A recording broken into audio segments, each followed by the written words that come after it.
क्यों इंडियन शादियां आज टिक नहीं रही? In recent news, Mary Kom made a deeply personal announcement. She has filed for divorce after years of marriage. Onler, who was a footballer, chose to put his career on hold so that he could raise the kids and take care of the house. और divorce rates एकदम से spike हो रहे हैं। The statistics divorce rates in India have doubled in the last 2 decades. Begusarai में police constable की नौकरी लगते ही एक महिला ने अपने पति के साथ रहने से इनकार कर दिया। आलोक मौर्य का आरोप है कि उन्होंने पढ़ा लिखा कर पत्नी को एसडीएम बनाया और अब वो उन्हें धोखा दे रही है। But is divorcing far more tougher in India than a murder?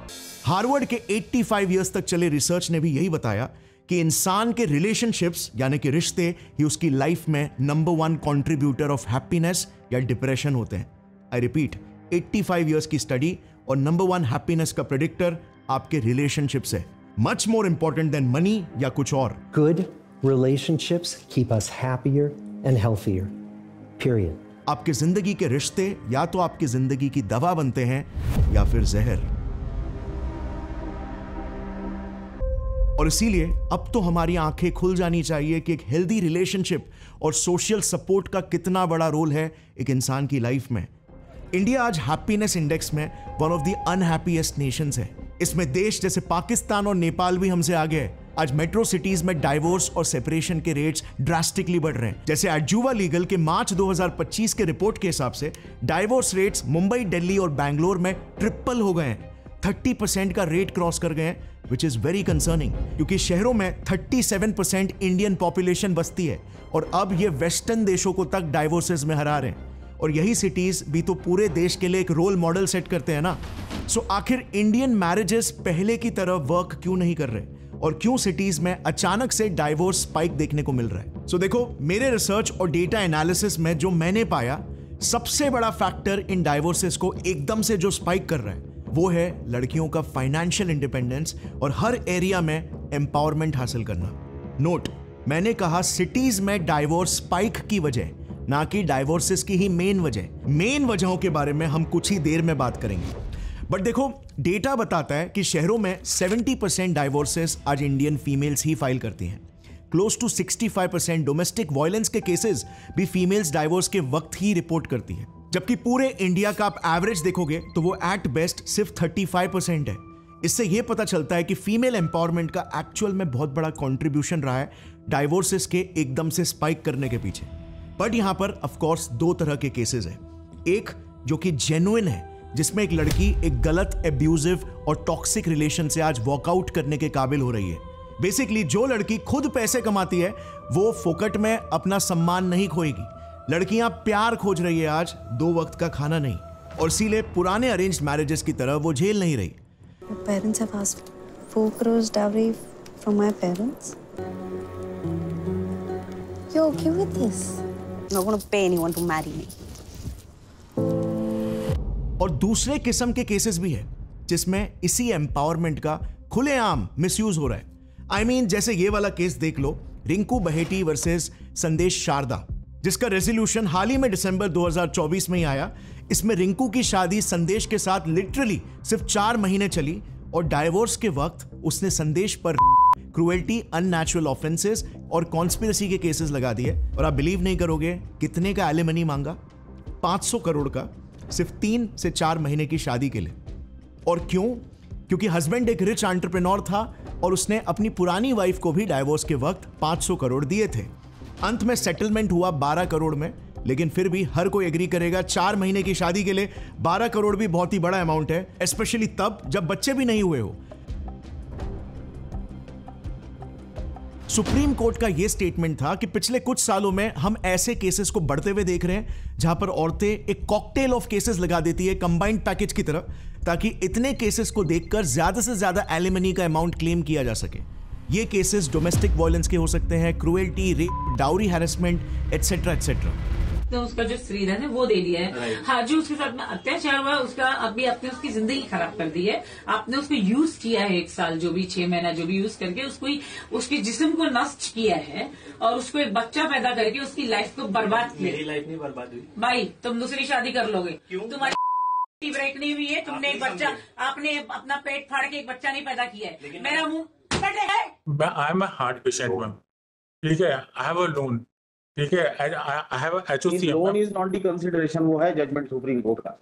आपके लोन, आपके इंस्टॉलमेंट्स, आपका सर सब गाड़ी का खर्चा, हाउस का खर्चा, हाउस रेंट, ये सब इसमें ऐड नहीं होता। अच्छा, कई मिसयूज के केसेस तो बहुत ही क्रिएटिव भी होते हैं। एक केस में तो एक लड़की सोनिया ने यूपी में लिटरली 4 बार शादी करके 4 बार डाइवोर्स किया और वो चारों आदमियों से मंथली एलिमनी वसूल रही थी।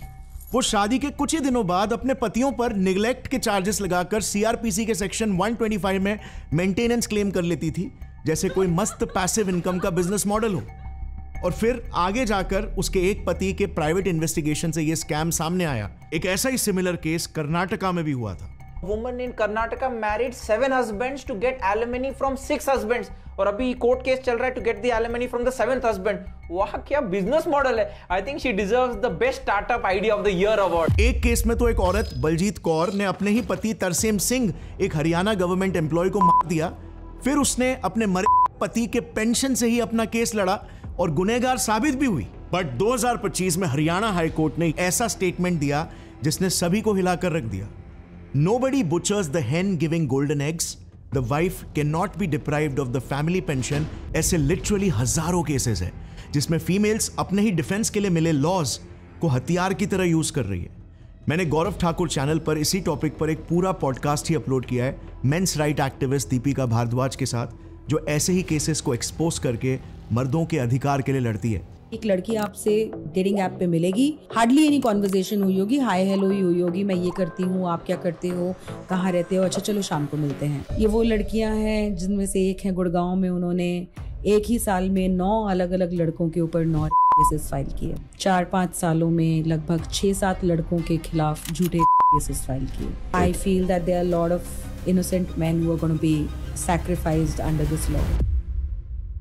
बेसिकली इंडियन लॉ का आईपीसी सेक्शन 498A काफी कंट्रोवर्शियल रहा है, जो औरतों को मर्दों के ऊपर झूठे, टॉर्चर या डाउरी तक के केसेस लगा देने का पावर देता है, क्योंकि ये एक नॉन बेलेबल ऑफेंस है।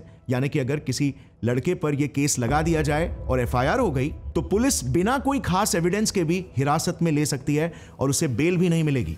और फिर इंडिया में जैसे होता है, केस 4-5 सालों तक चलता रहेगा और अंत में 80 से 85% केसेस की तरह अगर लड़का इनोसेंट हुआ तो उसे बरी कर दिया जाएगा इतने सालों के मेंटल, सोशल और फाइनेंशियल टॉर्चर के बाद। आई रिपीट, 80 से 85% केसेस में लड़के इनोसेंट पाए जाते हैं। मैं 5 साल से सनोज जी के साथ रहती थी, लिव इन रिलेशनशिप में रहती थी, जो चीजें थी वो मेरी मर्जी से थी। और जब लिव इन में कोई रहेगा, फैमिली मैटर होता है, ये चीजें आम बात है। लड़ाई झगड़े तो हर किसी की फैमिली में होते हैं। लोग मुझे बहकाए जा रहे हैं कि ये है वो है, मैं हेल्प करूंगा। तो मैंने लिखा एफआईआर, अपने हाथों से लिखा। बेकार हो गया, 20 साल में टूट गए, क्या उम्मीद करें हम शरीर से ना टूट गए, अंदर से कुछ नहीं बचा हमें, परिवार हमारा नष्ट हो गया, भाई माँ बाप सब खत्म हो गए। और फिर अगर डाइवोर्स केस रहा होगा तो उसका डाइवोर्स एक्सेप्ट कर लिया जाएगा, बट स्टिल उसे एलिमनी देना पड़ जाएगा। There is no child. Her career has only flourished after marriage with Yuzvedna Chahal. So why 5 crores of alimony? मेरी आज की डेट में 3 साल की बेटी है। 3 साल के एज में मैंने सिर्फ उसको 1 साल ही पाला है। कहते 20 लाख दो, अपनी बेटी ले जाओ और फैसला कर लो। उस इनोसेंट लड़के के लिए लॉ का प्रोसेस ही पनिशमेंट बन जाएगा। न्याय तक पहुंचने का रास्ता ही उसकी जिंदगी को बर्बादी के खाई में ढकेल देगा। मैं मेरा बेटा 11 साल का हो गया, मैंने उससे सिर्फ 2.5 साल ही देखा उसकी पूरे 11 साल की एज में। 2 साल हो गए देखे हुए, या 1 साल हो गया बात किए हुए भी, बिकॉज मैं सारी जगह से ब्लॉक हूँ। अब डेफिनेटली हर एक इंडियन, इवन मोस्ट लड़कियां तक एग्री कर रही है कि ये लॉ मिसयूज हो रहा है। मकसद था एक्चुअल विमेन एम्पावरमेंट लाने का, क्योंकि इंडिया के पेट्रियार्चल सोसाइटी में गांव देहातों में डाउरी के केसेस औरतों को बहुत पीड़ा देते थे। बट आज कुछ विकृत मानसिकता वाली लड़कियों के मिसयूज की वजह से हर लड़का इस लॉ का विरोध कर रहा है। You be okay with your partner taking dowry? Hell no, seriously. Why are you asking for dowry? What am I, property that you don't want and taking against your will? Would you take alimony? Definitely. You gonna take alimony if something happens? Yeah. Why not? Okay. Why not? Is it okay if he asks for dowry as well? No. No. Why? I can take money from me. He can't take money from me. So अब ऐसे में आपके मेरे जैसा एक common इंसान क्या ही कर सकता है? वेल टेल मी, हम क्या कर सकते हैं? इन्हीं केसेस को क्लोजली ऑब्जर्व करके इनके पैटर्न्स को समझकर नॉलेज, अवेयरनेस और साइंस की मदद से खुद को ऐसे टॉक्सिक पार्टनर से प्रोटेक्ट कर सकते हैं जो जिंदगी बर्बाद कर देंगे। आज हम एग्जैक्टली वही पैटर्न्स, वही रेड फ्लैग्स डिस्कस करने वाले हैं। लेकिन उससे पहले एक और एक चीज जिसमें हम साइंस की मदद लेकर काफी इंप्रूवमेंट्स ला सकते हैं, फेशियल अट्रैक्टिवनेस, जिसमें a beautiful smile goes a long way. लेकिन अब तक क्रुकेड टीथ या गैप्ड टीथ का सिर्फ एक ही सोल्यूशन था, पेनफुल मेटल ब्रेसेस, जो हम सब जानते हैं दिखने में उतने अट्रैक्टिव नहीं लगते, पेनफुल होते हैं और उसमें पेशेंट्स को काफी फूड रिस्ट्रिक्शंस भी होते हैं। लेकिन जैसे मैंने आपको बताया, अब साइंस की मदद से टूथसी इसका एक काफी क्रिएटिव सोल्यूशन लेके आया है। टूथसी टीथ अलाइनर्स लगभग 6 से 12 महीनों के अंदर ही आपके टेढ़े मेढ़े दांतों को सीधा और दांतों के बीच के गैप्स को बंद करते हैं, much faster than traditional metal braces. और क्योंकि ये रिमूवेबल है, सो आपको आपके फेवरेट स्नैक्स पर कोई कॉम्प्रोमाइज नहीं करना पड़ेगा। इससे आप अपने ओरल हाइजीन भी काफी अच्छे से मेंटेन कर सकते हो। और सबसे इंपॉर्टेंट बात, दे आर कंप्लीटली इनविजिबल, सो इन्हें पहनकर भी यू कैन स्माइल कॉन्फिडेंटली। इन्हें बनवाने का प्रोसेस काफी सिंपल है। आपको बस टूथसी के वेबसाइट या ऐप पे जाकर अपने लिए 3D टीथ स्कैन बुक करना है। टूथसी के एक्सपर्ट्स आपके घर आते हैं, या आप चाहो तो इनके 25+ पैन इंडिया एक्सपीरियंस सेंटर्स भी विजिट कर सकते हो for the scan. Smile plan approve करते ही कुछ ही दिनों में आपके अलाइनर्स आपको डिलीवर कर दिए जाएंगे। टूथसी ने अब तक 3 लाख से भी ज्यादा स्माइल्स डिजाइन किए हैं, सो रिजल्ट्स आर गारंटीड। 100 से भी ज्यादा डेंटिस्ट और ऑर्थोडोंटिस्ट की बैकिंग है, and the aligners are US FDA cleared too. So एक ब्यूटीफुल स्माइल आपका कॉन्फिडेंस काफी इंक्रीज कर सकती है। तो definitely consider checking out Toothsi teeth aligners to fix your misaligned और gapped teeth. Click on the link in the description to book a free teeth scan. Hurry, available for limited people only. और अब वापस से लौट आते हैं हमारे main topic पर। यू नो व्हाट, कड़वी रियलिटी ये है कि इवन दो आज IPC Indian penal code BNS यानी कि भारतीय न्याय संहिता में बदल गई है और नए अपडेटेड कानून आ गए हैं, बट अभी भी BNS के सेक्शंस 85-86 IPC सेक्शन 498A के एग्जैक्ट कार्बन कॉपी है, यानी कि मर्दों की आवाज सुनी ही नहीं गई। अच्छा, हमने माना कि इंडियन लॉ में काफी लूप होल्स है, बट हम इंडियंस के लिए जस्टिस की डिमांड और एक्सटॉर्शन में बड़ा फर्क होना चाहिए। जैसे ये वाला केस भी देखना मुझे काफी इंटरेस्टिंग लगा। बहुत ही छोटा सा केस है, लेकिन प्रॉब्लमैटिक माइंडसेट दर्शाता है। इसमें एक वेजिटेरियन लड़की ने एक वेज सैंडविच मंगवाया था, लेकिन गलती से चिकन सैंडविच आ गया और उसने एक बाइट भी गलती से टेस्ट कर लिया। अब ऐसे में आपको क्या लगता है कितने रुपीस का कॉम्पेंसेशन मिलना चाहिए इस गलती के लिए? वेल, कोई हेल्थ इंजुरी नहीं हुई है, जो भी एक क्लॉज होता है, सो मे बी 5,000 या 10,000 रुपीज मैक्स, राइट? ये देखिए, ये 50 लाख रुपए मांग रही है क्योंकि सिवियर मेंटल ट्रॉमा हो गया। बहुत ज़्यादा ड्रेडफुल था एज अ वेजिटेरियन पर्सन। इसके बाद मैं डायरेक्ट कंज्यूमर कोर्ट में जाऊंगी। 50 lakhs का I have asked for a compensation which is also not enough for the incident that I have faced, but it's still not enough. I could have asked for 50 crores, तो भी वो justice नहीं देता जो मैंने face किया है, जो मैंने एक्सपीरियंस किया है। यार, इसे मांगते वक्त खुद भी हंसी आ रही है। अगर ये मेंटल ट्रॉमा है तो वो क्या है जो हमारे जवान बॉर्डर पर फेस करते हैं?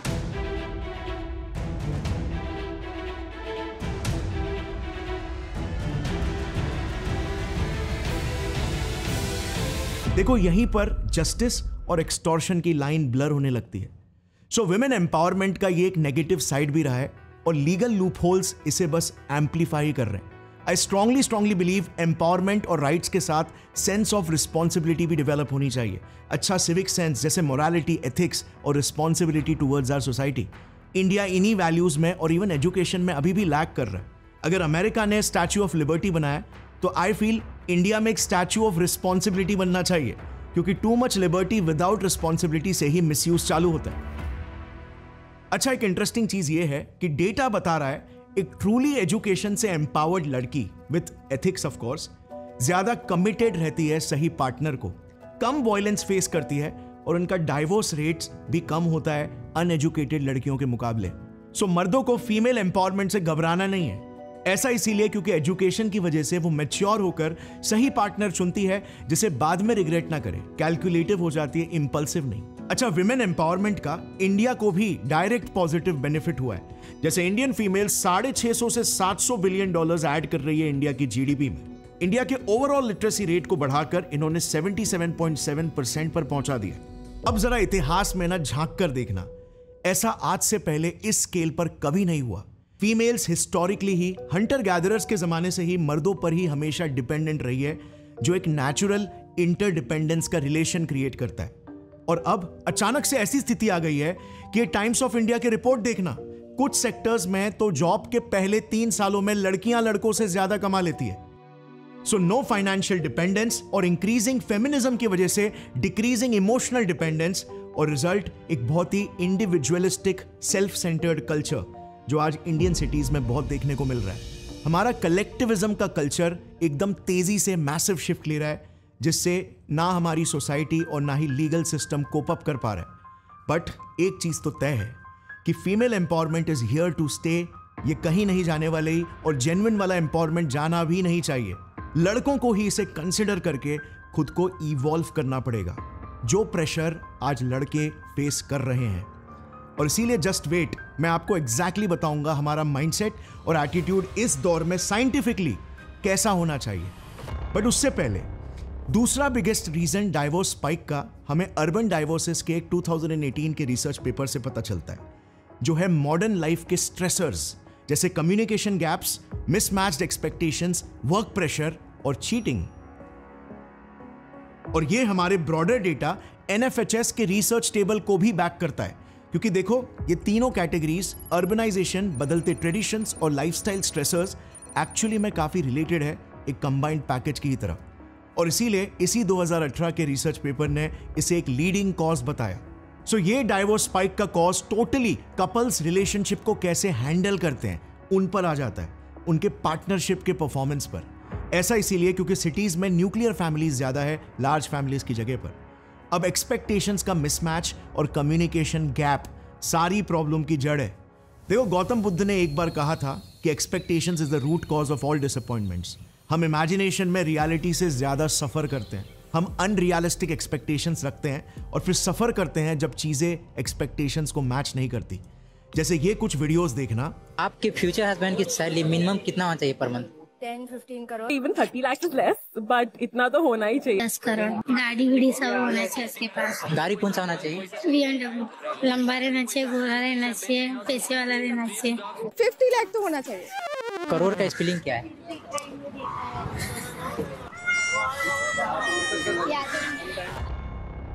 क्या ये एक्सपेक्टेशंस आपको अनरियल नहीं लग रहे? वेल, आज सोशल मीडिया की वजह से ऐसे एक्सपेक्टेशंस रखना कॉमन हो चुका है। या लड़कियां 40 साल की उम्र तक शादी नहीं करेगी जब तक उन्हें ऐसा लड़का ना मिल जाए। और परसेंटेज वाइज स्टैटिस्टिकली देखा जाए तो इसके चांसेस कितने हैं? What do you think like the probability is of meeting your man in the US? Like 85%. 17.5%. 40%. 95%. 70%. Actually 1.8%. Oh my God. Actually 0.061%. 0.79%. अगर लेट्स से एक अनरियलिस्टिक एक्सपेक्टेशंस वाली लड़की एक लड़के के साथ शादी भी कर लेती है, तो क्या वो वाकई में खुश रहेगी? क्या वो उसकी तहे दिल से रिस्पेक्ट करेगी? मिसमैच्ड एक्सपेक्टेशंस के इश्यूज ऐसे भी होते हैं कि लड़का सोचता है कि लड़की को घर का काम तो संभालना ही चाहिए, लेकिन लड़की सोचती है कि मैं तो मॉडर्न वाइफ हूं, मैं तो जॉब करूंगी। और परिवार भी नहीं चाहता कि लड़की जॉब करे, या फिर लड़की चाहती है कि लड़का उसे हर दिन खूब सारा समय दे, बट लड़का करियर फोकस्ड है, नहीं दे पा रहा। अब ऐसे में हम रियलिस्टिक होने की जगह पर आइडियलिस्टिक हो रहे हैं, फ्लेक्सिबल की जगह पर रिजिड हो रहे हैं। You know, if you're going to get married, you want a marriage that's going to last. What quality do you look for in a spouse? One quality. You look for low expectations. I want my partners to be on the low side on expectations coming in because I want the marriage to last. It's a financial marriage. देखो, social media के flashy glamour की वजह से हम एक ऐसा ideal partner fantasise कर रहे हैं जो सिर्फ हमारी इमेजिनेशन में है, रियलिटी में नहीं। सोशल मीडिया में जो कुछ भी दिखता है वो सिर्फ और सिर्फ परफॉर्मेंस है, व्यूज और लाइक के लिए, रियलिटी नहीं। Hey, Ace family. The Ace family announced their split. Catherine even hinted at divorce in her Instagram picture. Recently, many OF models came out and exposed Austin for sliding into their DM. There were multiple occasions when Austin was exposed for cheating on Catherine, and even some of their family friends like Tana Mojo talked about it. Austin hired 4 of my friends as his nannies, and when Catherine would leave, he would sleep with all of them. यहाँ पर लाओ Tzu का एक coat extremely relevant है।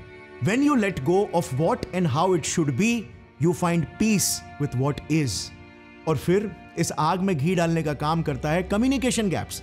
देखो, पहले तो हम खुद को ही, अपने खुद की प्रायोरिटीज को ही, अपने खुद के ही लाइफ के पर्पस या मिशन को ही, खुद के ही इमोशंस को ही ठीक से नहीं समझ पा रहे, तो उसे ठीक से एक दूसरे ह्यूमन बीइंग के साथ कम्युनिकेट करना तो दूर की बात हो जाती है। ये एक ऐसा स्किल है जो कभी हमें नहीं सिखाया गया।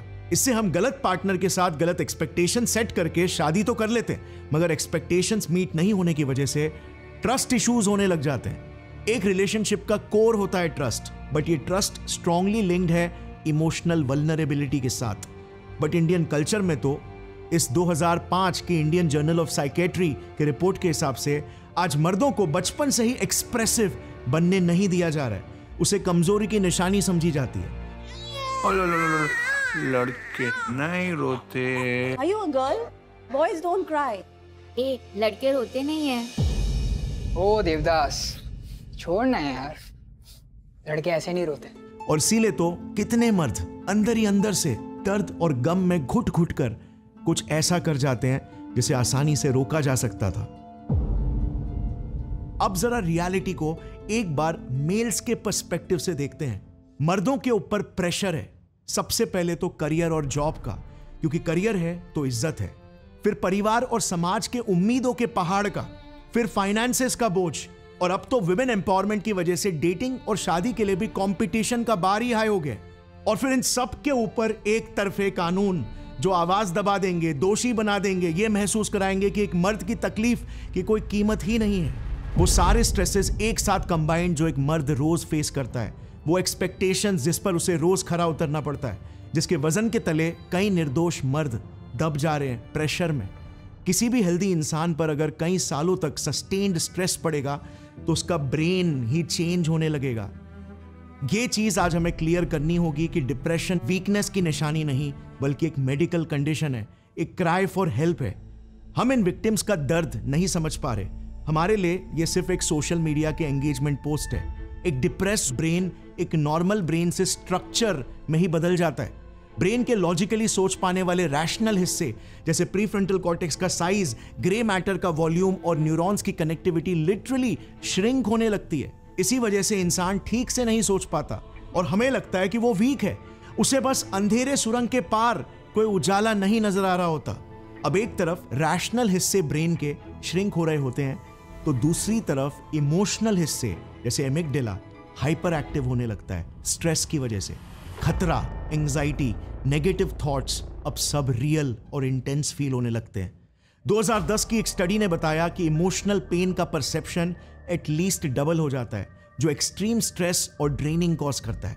इसे साइक 1 कहते हैं। विक्टिम के दिमाग का हिप्पोकैम्पस जो मेमोरी और बिग पिक्चर थिंकिंग के लिए रिस्पॉन्सिबल पार्ट है, वो भी स्ट्रेस हार्मोन कॉर्टिसोल की वजह से साइज में छोटा हो जाता है और इसीलिए विक्टिम्स की याददाश्त कुछ लिमिटेड ही नेगेटिव इमोशनल लूप्स में बस अटक कर रह जाती है, जो उन्हें गिल्ट ट्रैप में ला देता है और हर जगह सिर्फ उन्हें होपलेसनेस ही दिखाई देता है।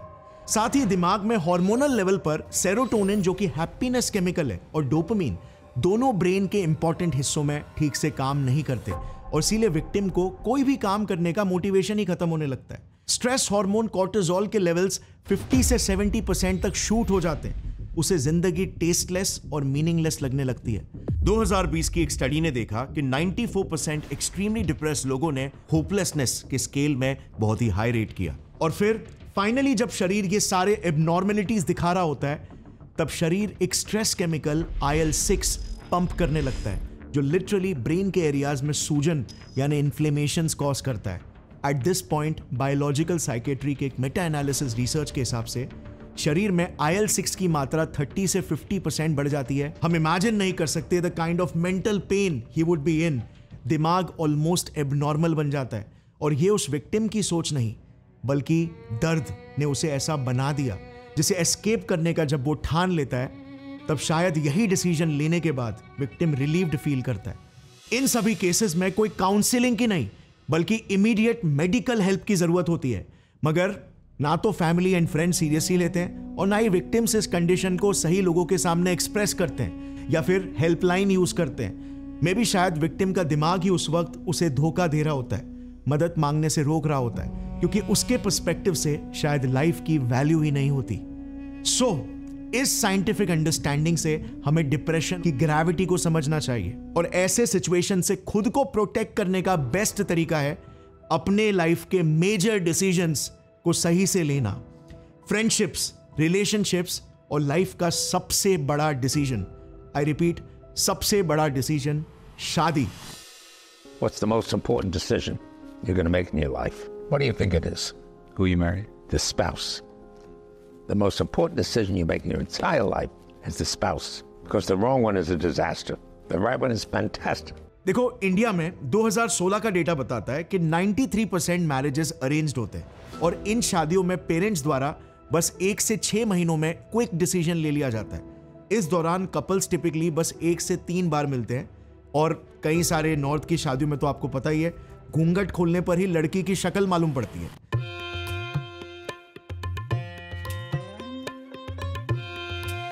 दो 2012 के एक लैंडसेट सर्वे ने बताया कि 40% औरतों की अपनी इच्छा मायने नहीं रखती और सबसे रिग्रेसिव बात, पार्टनर के इंडिविजुअल कैरेक्टर या कंपैटिबिलिटी के जगह सेम कास्ट वाले लड़कों को चुना ज्यादा जाता है, उन्हें प्रेफर किया जाता है। कास्ट पहले, बाकी सब बाद में, नो कंपैटिबिलिटी चेक्स। सही है, गलत है, जो भी है मेरे लिए गलत है। मतलब इंटरकास्ट नहीं करना चाहिए। इंटरकास्ट कर सकते हैं बट आई डोंट नो। आप कीजिएगा कि नहीं? नो, मैं नहीं कर रही। क्या कहेंगी? नहीं, हम भी नहीं करेंगे। भाग क्यों नहीं है? हम आपसे आपका शादी तो ही ना करवा रहे हैं। देखो गाइस, जैसे चेस गेम में होता है, अगर आप एंड में चेकमेट हो जाते हो तो इसका मतलब ये नहीं है कि आपका सिर्फ लास्ट मूव गलत था। इसका मतलब ये है कि आपने शुरुआत से ही अच्छी पोजीशन हासिल नहीं की थी अपने चॉइसेस से। आपके पास दाव थे बट आपने उन दावों को सोच समझकर नहीं खेला। मगर आज के कंडीशन को अगर आप देखोगे तो अब वो वक्त आ गया है कि हमें दावों को बहुत ही सोच समझकर खेलना होगा, वरना गलत लोग लीगल लूपहोल्स की वजह से आपकी अच्छाई और विश्वास का फायदा उठा सकते हैं। प्यार अंधा होता है, ये सिर्फ मूवीज तक ही सीमित है। प्यार एक्सट्रीमली सिलेक्टिव होना चाहिए, बट किन चीजों को लेकर सिलेक्टिव होना चाहिए ये हम आज जानेंगे। मैंने NCRB और NFHS के डाइवोर्सेस के लेटेस्ट डेटा को डीपली स्टडी किया और फिर इन्हें परसेंटेज वाइज कैटेगराइज किया कि इंडिया में सबसे ज्यादा परसेंटेज ऑफ डाइवोर्सेस के पीछे क्या रीजंस हैं, और रफली मुझे ये डिस्ट्रीब्यूशन मिला। नोट, ये इन जनरल इंडिया में डाइवोर्सेस क्यों हो रहे हैं उसके रीजंस है, और पहले हमने सिटीज में डाइवोर्सेस एकदम से स्पाइक क्यों हो रहे हैं उनके रीजंस के बारे में डिस्कस किया था। तो ये है सारे इंडियन डाइवोर्सेस के मेजर रीजंस, और इसीलिए इन्हें टैकल करना एक्सट्रीमली इंपॉर्टेंट है। अब इस लिस्ट में देखना, सारे के सारे केसेस में फर्स्ट स्टेप, आपका सबसे पहला और सबसे पावरफुल शील्ड ऑफ प्रोटेक्शन हमेशा एक ही होगा, जो सभी केसेस से बचने के लिए सेम है। सोच समझकर, अपना समय लेकर शादी करना, रेड फ्लैग्स को पहले ही पहचानना, ना कि बाद में पछताना। और इसीलिए चलो कुछ टॉक्सिक पार्टनर्स के ट्रेट्स और रिलेशनशिप्स के रेड फ्लैग्स को पहले जान लेते हैं। फिर मैं आपको एक ऐसा साइंटिफिक फ्रेमवर्क, एटीट्यूड और माइंडसेट बताऊंगा जो आपको टॉक्सिक लोग और स्ट्रेसफुल सिचुएशन से दूर तो रखेगा ही, बट साथ ही में आपके लाइफ में सही लोगों को भी अट्रैक्ट करेगा और आपको एक्सट्रीमली खुश, फाइनेंशियली वेल ऑफ और फुलफिल्ड बनाएगा। सो सबसे पहले तो एज अ जनरल रूल आपको एटलीस्ट 1 साल, आइडियली 2 से 3 साल लेना है एक पर्सन को अच्छे से समझने के लिए, इवन कंपैटिबिलिटी को समझने के लिए। शॉर्ट टर्म में कोई भी इंसान अपने ट्रू इंटेंशंस और वैल्यूज को इजीली हाइड कर सकता है, बट लॉन्ग टर्म में ये पॉसिबल नहीं है। इंगेजमेंट के दौरान और शादी के पहले तक मेरी पत्नी बहुत ज्यादा बोलती नहीं थी फोन पर जब बात होती थी हमारी, और काफी सोच समझ के जवाब देती थी। मैं हमेशा सोचता था कि ये तो एक समझदारी का सूचक है, एक विजडम का मार्क है, बट सच्चाई ये है कि जो मेरी पत्नी ने मुझे खुद बताया कि उनकी भाभियां, माँ इत्यादि लोगों ने इसे समझाया कि शादी के पहले कम बात करो, नहीं तो शादी टूटने के चांसेस होते हैं। अब इस बात को ध्यान से सुनना, जैसे डीएनए एक जीव का कोर होता है, उसका ब्लूप्रिंट होता है, वैसे ही वैल्यूज एक इंसान का कोर होते हैं, उनके माइंडसेट का ब्लूप्रिंट।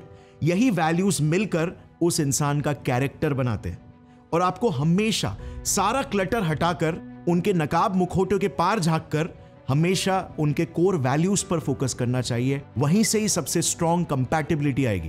क्या वो ऑनेस्ट है, क्या वो मॉरल है, क्या उनमें इंटेग्रिटी है, उन्हें क्या ड्राइव करता है, सिर्फ खुद की भलाई या सबकी भलाई, क्या वो दूसरों के दर्द और दुख को फील कर सकते हैं, एम्पैथाइज कर सकते हैं। और इन वैल्यूज के बारे में आपको उनके शब्दों से नहीं बल्कि उनके बिहेवियर और लाइफ चॉइसेस से पता करना है। Very important, action speak louder than words. I know ये इतना ईजी नहीं है, बट कम ऑन, ये आपके लाइफ का सबसे बड़ा डिसीजन होने वाला है। यहां पर लिटरली आपको ऑब्सेस करना पड़ेगा। हमने जिंदगी भर पढ़ाई की, शिक्षा हासिल की किस लिए? इसीलिए क्या कि जिंदगी के सबसे बड़े डिसीजंस बिना ज्यादा सोचे समझे ले ले, या फिर दोस्त परिवार या समाज के प्रेशर में आके ले ले। आपके वैल्यूज के साथ आपके पार्टनर की क्या कंपैटिबिलिटी है, ये सिर्फ और सिर्फ आप ही समझ सकते हो। क्योंकि अगर वैल्यूज सेम है तो इंटरेस्ट, विचार, दुनिया देखने का नजरिया, सब कुछ ऑटोमेटिकली फॉल इनटू प्लेस कर जाएगा और बॉन्डिंग और ट्रस्ट नेचुरली स्ट्रांग रहेगी। अब सबसे पहला रेड फ्लैग एक पोटेंशियली टॉक्सिक रिलेशन का है, बहुत ज्यादा मटीरियली या फाइनेंशियली फोकस्ड पार्टनर। देखो, साइकोलॉजी के हिसाब से जो इंसान आपसे एज अ पर्सन शादी करना चाहता है, उसका माइंडसेट और उसका बिहेवियर उनसे जो आपके पैसों या प्रॉपर्टी से शादी करना चाहता है से बहुत अलग होगा। आपको over a period of time ये समझ आ जाएगा कि क्या वो इमोशनल इन्वेस्टमेंट रिलेशनशिप में दोनों तरफ से है या सिर्फ एक तरफा है। मैंने लड़कियों के अट्रैक्शन साइकोलॉजी वाले वीडियो में ऑलरेडी साइंस एक्सप्लेन किया है कि लड़कियों को लड़के से प्यार होने में समय लगता है, बट अक्सर उनका प्यार ज्यादा डीप होता है। सो क्या वो तुम्हें अपने डीप इमोशंस को लेकर ट्रस्ट करती है, ओपन अप होती है, अपना ऑनेस्ट वल्नरेबल साइड दिखाती है? क्या वो एक्टिवली तुम्हारे साथ टाइम स्पेंड करना चाहती है? क्या वो झगड़ों में फ्लेक्सिबल है या फिर डोमिनेटिंग है? So you have to be sure she actually loves you and respects you, not your money. आपको ट्रॉफी वाइफ नहीं चाहिए। अच्छा, लड़कों के लिए प्यार से ज्यादा रिस्पेक्ट मिलना इंपॉर्टेंट होना चाहिए, बिकॉज साइकोलॉजी के हिसाब से विमेन का लव हाइपरगैमस होता है, यानी कि वो लड़के को for any of his qualities अगर रिस्पेक्ट नहीं कर सकती तो प्यार भी नहीं कर सकती। सेकेंड रेड फ्लैग, अगर लड़की बहुत ही ज्यादा एग्रेसिव है, स्टबर्न है, वेरी डोमिनेटिंग है, उसकी हिस्ट्री रही है वो कॉन्फ्लिक्ट को सॉल्व नहीं करती बल्कि बढ़ाती है, मे बी इवन धमकियां देती है या इवन पास्ट में लीगल केसेस में भी इन्वॉल्व हो चुकी है। ड्रम याद है? याद है, ड्रम याद है, बिल्कुल ड्रम याद है। तो एग्रेशन को और कॉन्फ्लिक्ट को सही तरीके से हैंडल या मैनेज नहीं कर पाना is a big red flag, क्योंकि रिलेशनशिप को भी लड़के के लिए मेंटली टैक्सिंग बना ही देगा, पर एस्केलेट होने पर डाइवोर्स या सेपरेशन लाइकली है। कपल्स आपस में कॉन्फ्लिक्ट से कैसे डील करते हैं ये रिश्ते की लंबाई को डिसाइड करता है। थर्ड रेड फ्लैग, चीजें छुपाना, झूठ बोलना, non transparent, non open, dishonest behaviour. देखो, जब लड़की आपसे सच में प्यार करती होगी, she would care for more about the relationship than you. This is nature. वो आपके साथ सारे सीक्रेट शेयर करेगी क्योंकि ट्रस्ट हाई होगा और रिलेशनशिप के स्टेक्स हाई होंगे। She can not afford to lose you, but if you constantly catch her lying, this is a big red flag. ये मैनिपुलेशन की निशानी है और आगे जाकर आपकी लाइफ गारंटीड एक टॉक्सिक मेस बन जाएगी। फोर्थ रेड फ्लैग, आपके पोटेंशियल पार्टनर का खुद का कोई से नहीं रहता, वो मोस्टली अपने परिवार वालों की ही सुनती है, मे बी मॉम, डैड या सिस्टर। शी और he doesn't have their own say in anything. Big red flag, because उनके डिसीजंस उनके नहीं किसी और के होंगे और वो एनी टाइम पर्सनल मैटर्स में ज्यादा इन्वॉल्व होने लग जाएंगे। बेसिकली उसे कठपुतली की तरह कंट्रोल करना ईजी हो जाएगा और यहाँ पर आपके लाइफ की तारे कट जाएगी। डिवोर्स में चिल्लड़ मिल रहे हैं तुम्हें Tara. You should get what you deserve. Come back to me with a new offer, Adil, or see me in court.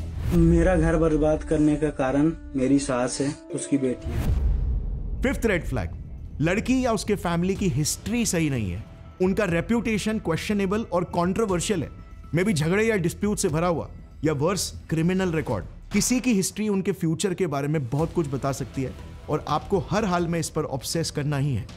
Sixth red flag, अगर लड़की प्रॉपर्टी या वेल्थ को लेकर एक प्री नुप्शियल एग्रीमेंट साइन करने के लिए तैयार ही नहीं है, बेसिकली एक एग्रीमेंट कि अगर डाइवोर्स हो तो उनका प्रॉपर्टी या वेल्थ में लिमिटेड ही हिस्सा होगा। अगर कोई लड़की आपसे शादी कर रही है तो यूजुअली वो एक फेयर एग्रीमेंट को एग्री करेगी क्योंकि प्रॉपर्टी उसके लिए सेकेंडरी है। और इससे एक और एक बेनिफिट होगा क्योंकि इंडियन लॉ IPC 498A या फिर BNS 8586 काफी एम्बिगुअस है। आपके पर्टिकुलर केस में अब क्लैरिटी भी सेट हो जाएगी। और फाइनली सेवेंथ रेड फ्लैग, वो बस निकिता नहीं होनी चाहिए। Just kidding. बट लड़कों के लिए एक स्पेशल नोट, हो सके तो अपने सोशल वैल्यू से थोड़ी कम या इक्वल लड़की प्रेफर करो ओवर खुद के सोशल वैल्यू से बहुत ही हाई लड़की, because of women's hypergamous nature. Conflicts बाद में बढ़ सकते हैं और ज्यादा चांस है कि लड़की अपने आप को मैस्कुलिन पोजीशन पर देखने लगे। सो ये थे कुछ मेजर रेड फ्लैग्स। अगर आपको ये रेड फ्लैग्स मल्टीपल टाइम्स और रिपीटेडली दिखते हैं तो एक रेड अलार्म बजना चाहिए। और ये प्री सिलेक्शन सिर्फ रोमांटिक रिलेशनशिप के लिए नहीं, बल्कि मैं तो बोलूंगा इवन दोस्ती के लिए भी होना चाहिए। अब सेकंड स्टेप, आपको समझना होगा कि एक आइडियल रिलेशनशिप का डायनामिक कैसा होना चाहिए। साइंस के हिसाब से दोनों पार्टनर्स के बीच एक हेल्दी रिश्ता आखिर दिखता कैसे? इसे ना फ्रेंड्स हम एक सिंपल से एनिमेशन से समझते हैं ताकि आप कभी भी ना भूलो इसे। इमेजिन करो एक सीसॉ। इस सीसॉ के एक तरफ है वो ओवरऑल वैल्यू जो एक मेल ला रहा है रिलेशनशिप में, और दूसरी तरफ है वो ओवरऑल वैल्यू जो एक फीमेल ऑफर करती है एक रिलेशनशिप को। Yes, relationships are all about value exchange.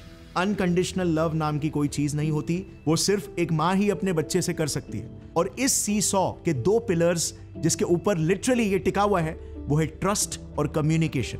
अब कॉन्सेप्ट एकदम सिंपल है। आपको जो वैल्यूज अपने पार्टनर में चाहिए, आपको रिटर्न में आपके पार्टनर को जो वैल्यूज चाहिए वो ऑफर करना होगा, सिंसियरली, ऑनेस्टली, ताकि रिलेशन बैलेंस्ड और स्टेबल रहे। और ये चीज आपको यूजुअली अपने पार्टनर के साथ शादी से पहले ही डिसाइड कर लेनी है, एक्सट्रीमली इंपॉर्टेंट। और फिर शादी से पहले समय लेकर आपको ऑब्जर्व करना है कि इन जनरल आपका पार्टनर आपको वो वैल्यूज दे सकता है क्या जो आपको चाहिए, और वाइसी वर्सा।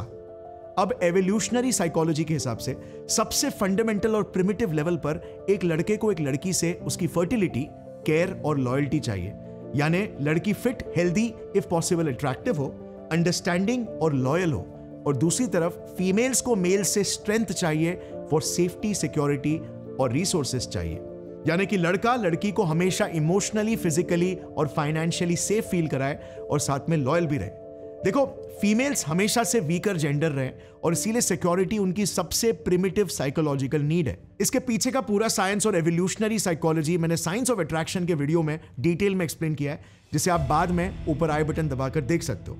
अब अगर स्टेप 1 में आपने अपना पार्टनर सही से चुना है, अपना समय लेकर, जिसमें कोई ऑब्वियस रेड फ्लैग्स नहीं थे, और दोनों अपने रोल्स को अच्छे से फुलफिल करेंगे स्टेप 2 में, तो एक्सट्रीमली कम चांस है कि प्रॉब्लम्स हो। बट अगर एक भी पार्टनर अपना रोल फुलफिल नहीं कर रहा तो सीसॉ वन साइडेड हो जाएगा और कॉन्फ्लिक्ट्स होना शुरू हो जाएंगे। ऐसे में कम्युनिकेशन सिर्फ गहरे जख्म पर टेम्पररी बैंडेड का ही काम करेगा, और अगर सिचुएशन के रूट पर काम नहीं किया जाए तो ट्रस्ट बहुत ही जल्दी ताश के पत्तों की तरफ बिखर जाएगा। सो नंबर 1, सही पार्टनर चुनो। नंबर 2, रिलेशनशिप एक रिस्पॉन्सिबिलिटी है, सो अपना रोल समझो और सिंसियरली निभाओ, वरना रिलेशनशिप अवॉइड करना बेस्ट है। Look at salmon boy. अब फाइनली बात करते हैं स्टेप 3 की, जो है फोकस करना एक हेल्दी रिलेशनशिप वाले सीसॉ के 2 स्ट्रॉन्ग पिलर्स पर, ट्रस्ट और कम्युनिकेशन। सो ट्रस्ट क्या है? कई लोग इसका कोर समझ नहीं पाते, स्पेशली लड़के। ट्रस्ट का दूसरा नाम है इमोशनल वल्नरेबिलिटी या इमोशनल इंटीमेसी, जो एक्सट्रीमली इंपॉर्टेंट है। ट्रस्ट एक सर्दी भरी रात में एक गर्म से कंबल की तरह फील होता है, वार्म, सेफ और प्रोटेक्टेड। इसमें दोनों पार्टनर्स अपने डीप वरीज, फियर्स, डाउट्स, सपने, अरमान कंफर्टेबली शेयर कर सकते हैं एक दूसरे के साथ, बिना डर के कि सामने वाला मजाक उड़ाएगा, जज करेगा या छोड़कर चला जाएगा। ये वो डीप फीलिंग है कि I am accepted and loved for who I am. Imagine करो, राम एक मेहनती किसान है जिसकी पूरी फसल सूखे पड़ने की वजह से तबाह हो गई।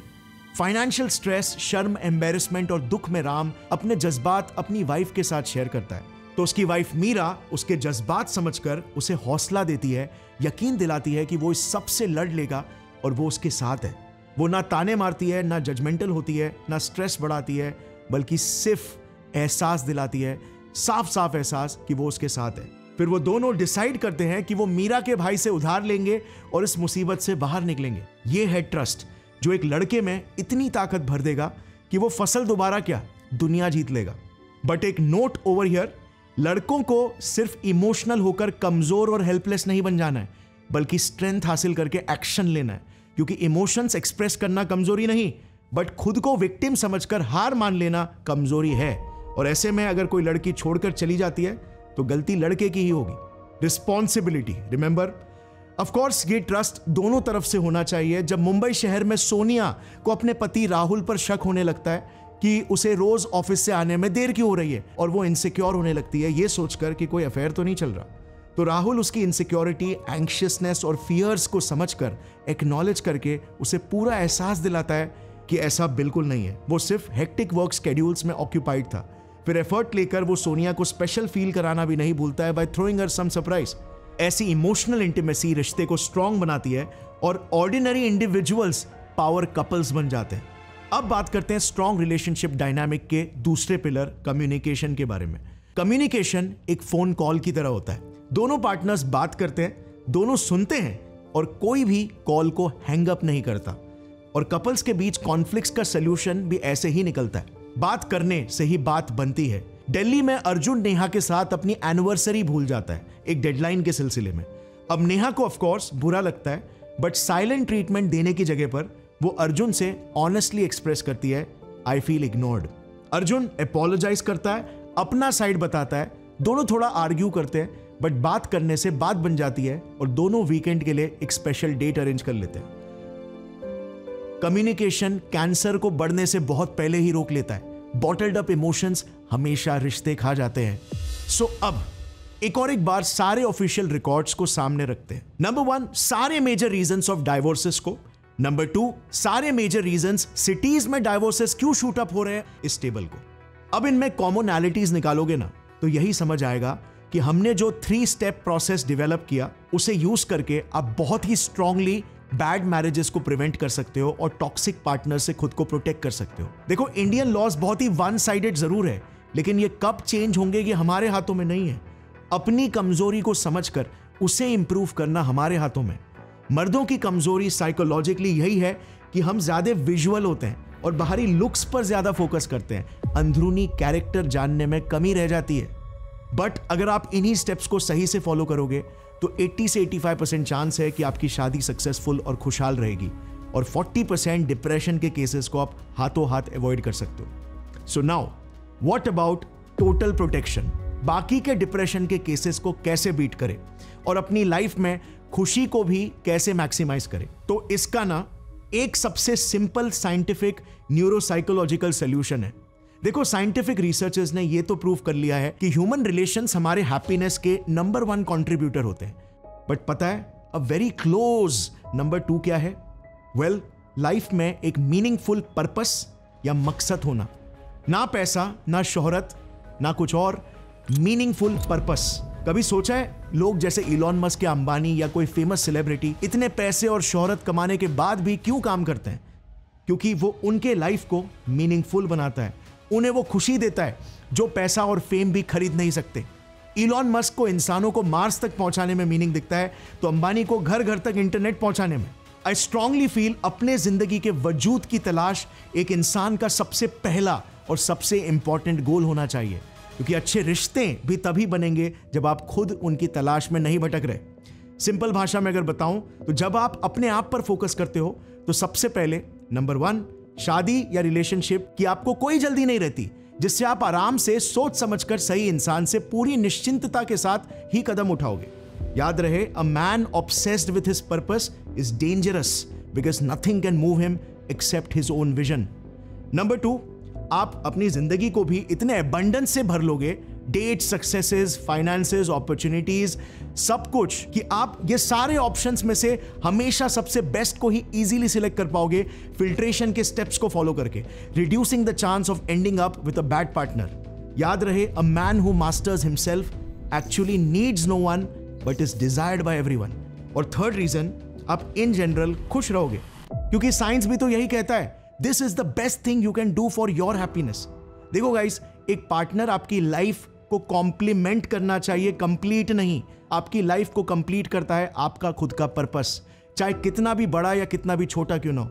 यही चीज आपकी लाइफ का मेजर हैप्पीनेस कंट्रीब्यूटर बनना चाहिए, क्योंकि ये 100% आपके हाथों में है और आपसे कोई छीन नहीं सकता। आपका पर्पस आपके साथ रहेगा इवन जब दुनिया आपको छोड़कर चली जाए। और इसीलिए ये वो सबसे सॉलिड चीज होनी चाहिए जिसके अराउंड आपको अपनी दुनिया बसानी है, और ये माइंडसेट आपको 10x पावरफुल बना देगा। पर्पस आपका वो पार्टनर है जो कभी धोखा नहीं देगा। उससे पहले प्यार करना सीखो, उससे स्ट्रेंथ और स्टेबिलिटी हासिल करना सीखो, क्योंकि यही स्ट्रेंथ आगे जाकर आपके रिश्तों को भी ग्राउंडेड रखेगा। आज इंडियन लॉज भले ही बायस्ड है, बट उसे कोसना हमारी तकदीर नहीं बदलेगा, मगर सेल्फ अवेयरनेस, नॉलेज और पावर ऑफ चॉइस जरूर बदलेंगे। क्योंकि याद रहे, हर एक लड़की एक जैसी नहीं होती, हर रिश्ता भी एक जैसा नहीं होता। गलत पार्टनर के साथ आप खुद की पहचान खो दोगे, तो सही पार्टनर के साथ आप खुद को और अपने वजूद को और गहराई से खोज पाओगे। अंत में एक खुश इंसान वो नहीं जिसे हर कोई प्यार करता है, बल्कि वो है जो अपने हाथों से जैसे भी हो सके एक खुशहाल जिंदगी बनाता है। गौरव ठाकुर साइनिंग ऑफ। जय हिंद।